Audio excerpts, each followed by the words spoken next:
challenges are again, to your point, very accurately said, each hospital has its own culture and they can be very different.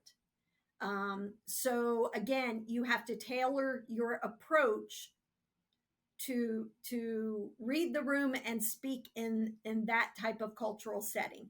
Yes, one of the roles of a person in my position is to standardize across the network.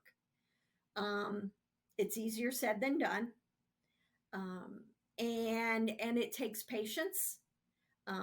I've worked with IPs who have been told no so many times that once they're told no, they're like, okay, I'm done, and they move on.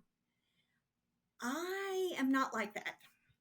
Don't tell me no when I know we should be doing a certain thing, because, okay, now I'm going to start doing my research and I'm going to figure out how we get it done. So I'm a colleague of mine said I'm kind of like a bulldog, that once I've got that bone, I don't let go. But there's a piece to that, and it's like raising teenagers. You got to know which hill to die on when.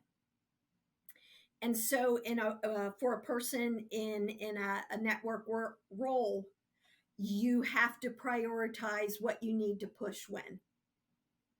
And so that means that you have an understanding of the executive leadership, the organization's priorities, where they're sitting, and things like that. So there are a number of things I'd like to do, but right now, economically, hospitals are hurting.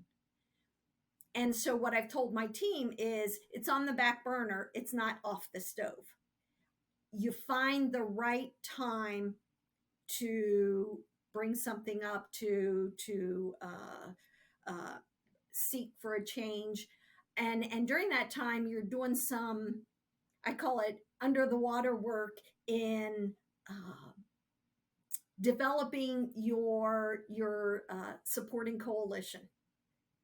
So you find out who has influence over the different groups, and you start to establish kind of your leading coalition. Kind of like they talk about in the book, Good to Great. I love that book. And sometimes I still will go back and reference certain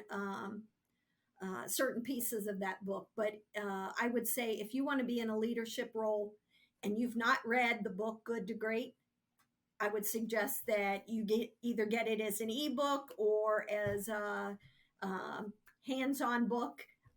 One of the greatest books written.